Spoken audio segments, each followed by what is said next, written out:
A little while ago, I published a beginner's tips guide to Elden Ring, just letting players know some of the handy bits and pieces of info I'd found while exploring the world.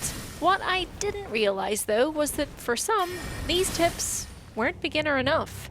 You see, as someone who knows FromSoft games fairly well, there are a lot of things in Elden Ring that seem obvious to me. But actually, if it's your first FromSoft game, a lot of the even really basic systems here are not obvious at all. So, I'm stripping it right back to the very beginning for anyone who might be struggling still. This is Elden Ring for Dummies. That is, anyone who just needs a little bit of a helping hand from someone in the know, explaining the things that From Software maybe didn't.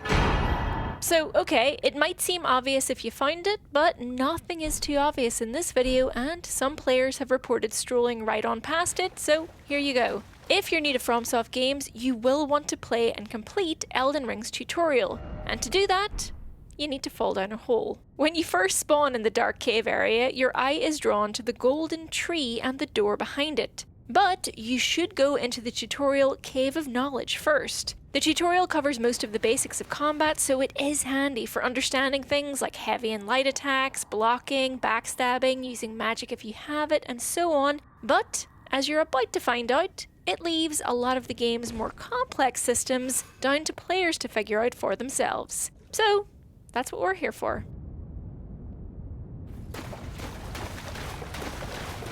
First up, let's talk about the building blocks of your character, their stats/attributes. These can be viewed at any time in the equipment, item crafting, inventory, and status section of your main menu. And these are what makes your character more powerful as the game progresses. Killing enemies awards you with runes, which can then be spent leveling up attribute points at Sites of Grace once you unlock Melina, who will appear to you once you touch 3 Sites of Grace and then rest at the 3rd. So let's explain a little bit about what each attribute actually does.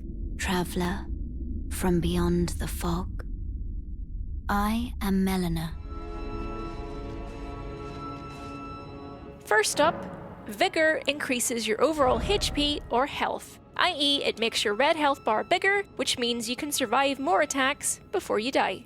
Mind increases your blue FP or magic bar, meaning you can cast more spells or use more special abilities before you run out.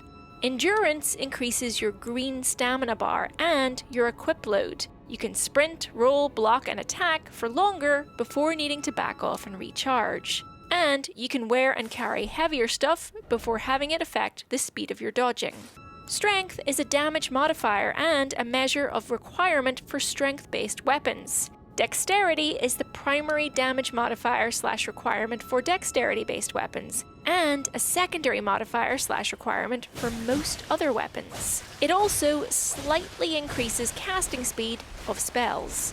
Intelligence is the damage modifier and usage requirement for sorceries and certain incantations, while Faith is the damage modifier and usage requirement for most incantations and certain sorceries. Finally, Arcane is the damage modifier and usage requirement for certain sorceries and incantations, and it also determines your item discovery rate from enemies. Now, when choosing what kind of a class you want to play as, there are probably certain weapons aligned with that class that scale with certain stats. When we talk about usage requirements and scaling, you need to go into the item description and check out both the attribute scaling and the attributes required for a piece of equipment you're interested in using. Strength and dexterity are the most common usage requirements for weapons and can also help you deal more damage with good scaling. S scaling being the highest and best scaling you can get, followed by A, B, C, D, and E. Bear in mind though that scaling contributes less to your overall attack power than simply upgrading your armaments themselves. More on that later.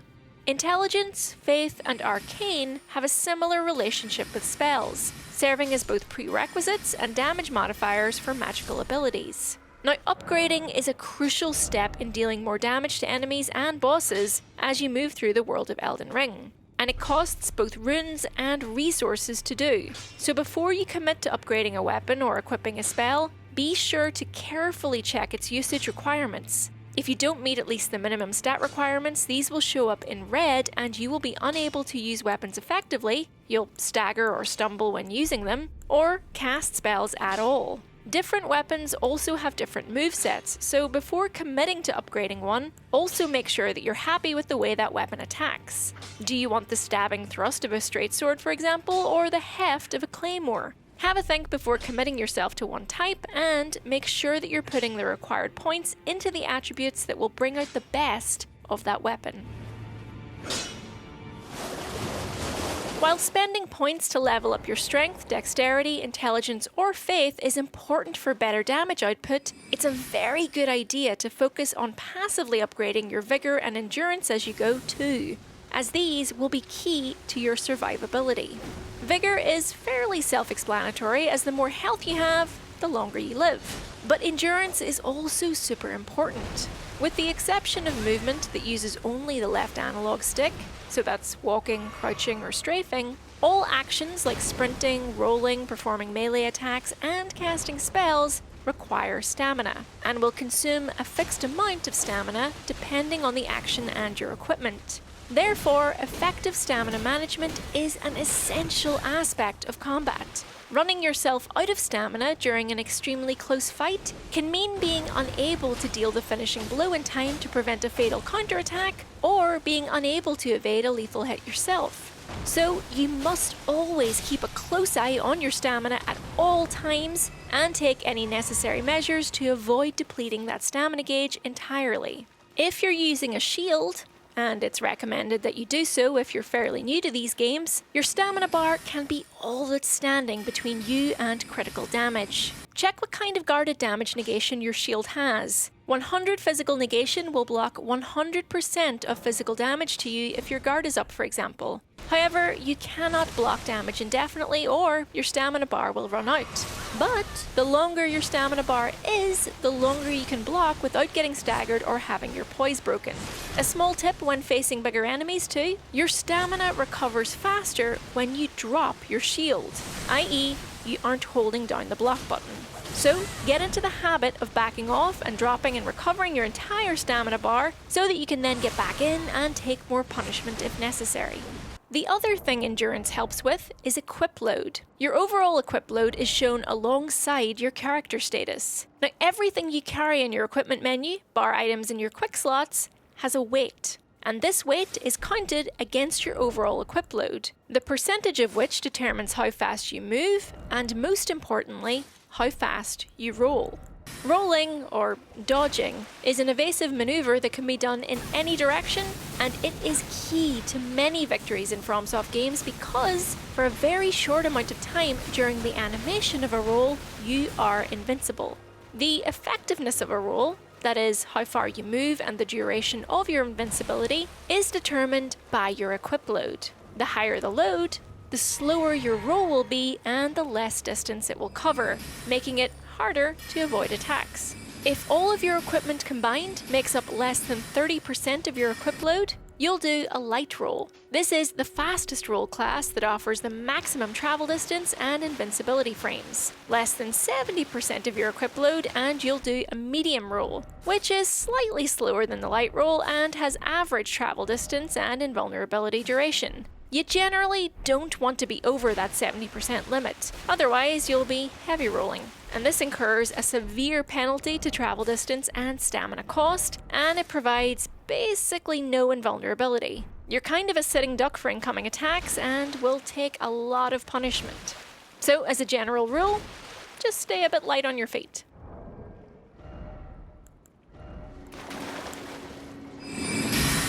On to magic.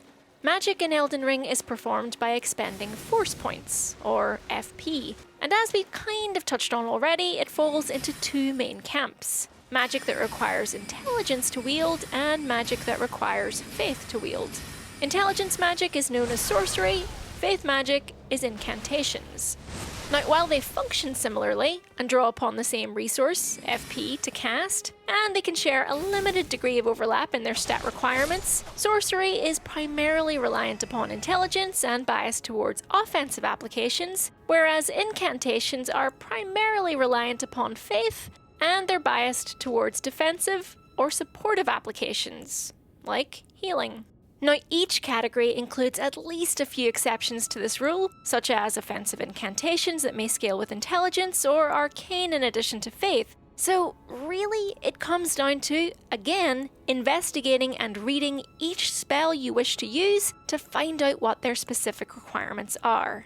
Attribute requirements are not your only limitation though. The repertoire of spells that you can attune simultaneously is limited by the number of memory slots available to you. You'll likely only have one at the start of the game. Now, the method of expanding your memory slots has changed in Elden Ring compared to previous From Software games. In those, you would gain additional memory slots simply by leveling up. But here, you must now collect key items known as memory stones, which you usually find after defeating major bosses or clearing legacy dungeons. Each memory stone you obtain grants one additional memory slot up to a maximum of 10, with, and here's the good news, absolutely no stat investment required to have as many as you like.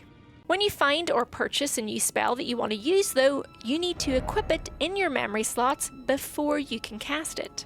The process of equipping spells is referred to as memorization, and it can be performed at any site of grace. While basic spells usually only require one memory slot, advanced ones sometimes require more, so pay careful attention to this factor when choosing your loadout. Now, aside from memorizing spells and having the slots to use them, you also need a physical item with which to channel your spells into being, meaning you have to have a particular armament equipped to actually do magic. Generally, for sorcery, this is a staff, and for incantations, this is a sacred seal. So, if you started the game as a class that did not come equipped with one of these items, you will need to find them or buy them out in the world in order to access magic, provided you have the required attribute points, of course. As with all items, read the descriptions of staffs and seals to find out what they excel at. Different seals and staffs have different specializations. Glintstone, fire, holy, or gravity magic, for example. And they may also possess unique affinities for particular subtypes of magic. All that to say, you get boosts for staffs and seals that suit the specific spell types you're using, to put it simply. A quick word on maps. When you start the game, you'll see that your map screen is almost completely greyed out, save for sites of grace that you visit. You'll find your first fragment of map at an encampment just outside the Gatefront ruins on the path to Stormvale Castle, and you'll find more as you explore the world. Here's something worth knowing though. Even if you don't have the map fragment for a particular region, you'll still be able to see an icon marking the location of where to find that map fragment as long as you've cleared the Fog of War in the general vicinity. So map fragments are usually positioned around roads, ruins, or other accessible spots, but they do tend to be heavily guarded or surrounded by enemies. We have to say though, heading straight for these places is recommended, because revealing the map just helps loads with exploring and planning where to go next. Plus, if you're lucky, you can just ride in on Torrent, nab the fragment, and ride out before anyone's the wiser.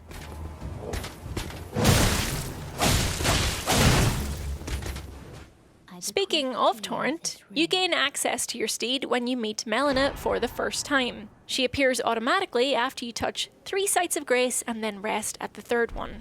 During this chat, she'll give you a spectral steed whistle. You can equip this into your quick slot menu in your equipment screen, and doing so will make it much easier to summon and ride on Torrent whenever you're out in the open world of the lands between. Generally, you cannot summon Torrent indoors or underground. Now, as soon as you speak to Melina and access Torrent, the first thing you should do is either ride or fast travel back to the Church of Ella, where an NPC called Rena will be sitting on a wall waiting for you. Telling her you have the power to ride the spectral steed will cause her to gift you the Spirit Calling Bell. This is an extremely useful tool that gives you the ability to evoke the souls dwelling within any spirit ashes in your possession, summoning them to your side in battle whenever a rebirth monument is present. You can tell when spirit summons are available as a blue tombstone-like symbol will appear on the left side of your screen. Once Rena gives you the bell, you simply equip spirit ashes into your quick slots in the equipment menu and use the item whenever you're in a viable area. Be warned that Spirit Ashes cost FP to use, and you can only perform one summoning per turn before having to reset the ability by resting at a Site of Grace. Different summons have different abilities. Some, like the wolves, can run great distraction, while others can poison enemies or inflict bleed buildup for chunks of decent damage. Do not miss out on talking to Rena when you can. Summons will make a lot of difficult battles easier for you in the long run. And bear in mind, Spirit Ashes can actually be upgraded in much the same way as your weapons once you've met Roderica near the Stormhill Shack in Limgrave and completed a few quests for her. The materials required to upgrade your ashes are known as Grave Gloveworts for standard Spirit Ash allies and Ghost Gloveworts for more specialized Spirit Ash allies. You can most easily find these Gloveworts in creepy mausoleum or crypt-type optional dungeons. Upgrading your Spirit Ashes improves their health, attack power, and defense, and sometimes increases the number of teammates summoned as well. A few quick tips on your HUD. First of all, Elden Ring's HUD appears and disappears automatically by default, but really, you might find it more helpful to have it on all the time, just so you can easily see what you have equipped and where, what status your health and FP are at, and so on. Simply go into the system menu, scroll across to sound and display, and change it to on from there. Next, your quick slots. You generally may not want to have loads of stuff in there if you don't want to spend ages cycling through lots of items in order to find a flask or a summon in the middle of a hectic battle. But it may help to know that pressing and holding down on the D-pad will jump you directly to whatever consumable is in the first slot for your quick items, which you probably want to be your Flask of Crimson Tears. This just means that you'll never have to fumble through a bunch of items to get to the one you really need.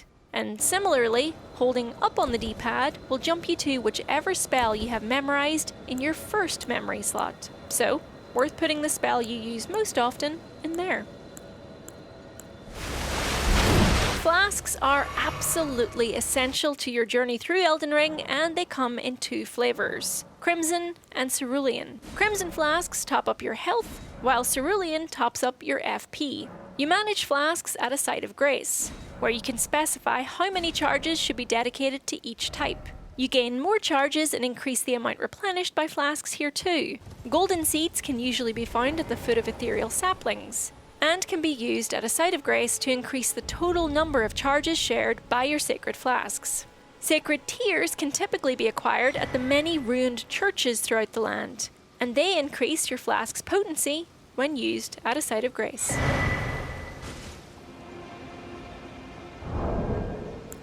Most of the materials you accumulate over the course of your travels, such as plants, bones, and other random bits and bobs, can be turned into a wide variety of useful consumables using the crafting kit, which is sold by the merchant Kale at the Church of Ella, one of your first stops in Limgrave. Craftable items have all manner of uses, which include attacking enemies, healing status ailments, and temporarily powering up your weapons with specific effects. You can craft items at pretty much any time except while in combat by just going into the menu. However, you need cookbooks in order to accumulate the recipes needed to actually make things. Cookbooks can either be found or bought, and some merchants sell multiple cookbooks. So, if you're running low on runes, be sure to check which recipes each book contains by opening their extended item descriptions in the shop menu, and then you can decide for yourself which recipes are the ones you actually want. A note too to say that items in the world of Elden Ring are permanent. That is, you do not lose these on death, and once picked up, they are yours forever. Until you actually use them if they are consumables, of course.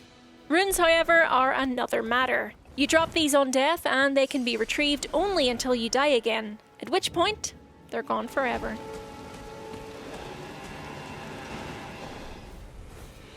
It's worth remembering too that Elden Ring doesn't really have a manual save system. Any progress you make will automatically update the current save file in real time, meaning that if you tackle a new area and die, you will not be able to undo the death by reverting to a previous save state.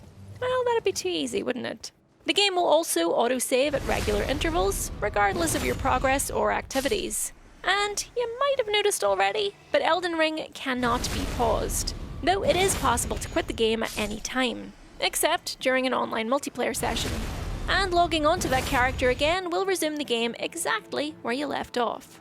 However, if you are in the middle of facing a boss, you'll be teleported outside the arena when you log back in, and unfortunately the boss's health will be fully restored. Basically, just resist any temptation to close the game without using the quit game function in the options menu, because then you run the risk of corrupting your save data, which could result in the loss of all your progress. When quitting the game, always use the quit game function before closing. It's just safer to do so. Now, Elden Ring is a primarily single-player experience, but it does have some online functionality, which you might have already noticed. The most obvious examples of this are the co-op and invasion systems. When you're online, you can use summoning pools to gain access to other players who have left summon signs down in the world, though you'll need to use a furl calling finger remedy to see and use those signs. Co-op partners can help greatly if you're struggling, but be warned, if you're playing online, you can also be invaded by hostile players too. These are not the only online elements of Elden Ring though. The white ghostly figures you see running around, they're players making their way through their own game at the same time as you, a nifty little reminder that other people are in the same boat, and probably struggling too. You'll also see bloodstains and messages dotted around as well. Bloodstains can actually be helpful to pay attention to, as if you see a lot of them in a seemingly random area, it could mean you're about to get ambushed, in which case it's wise to keep your guard up. You can actually touch bloodstains to get a quick glimpse into how a player died, though you won't see their attacker. Meanwhile, messages range from incredibly useful, warning you which direction to go to find an illusory wall or a site of grace or a special item, to downright duplicitous, like telling you to jump off a cliff or do something otherwise dangerous just for a laugh. Just use common sense and take care of it there.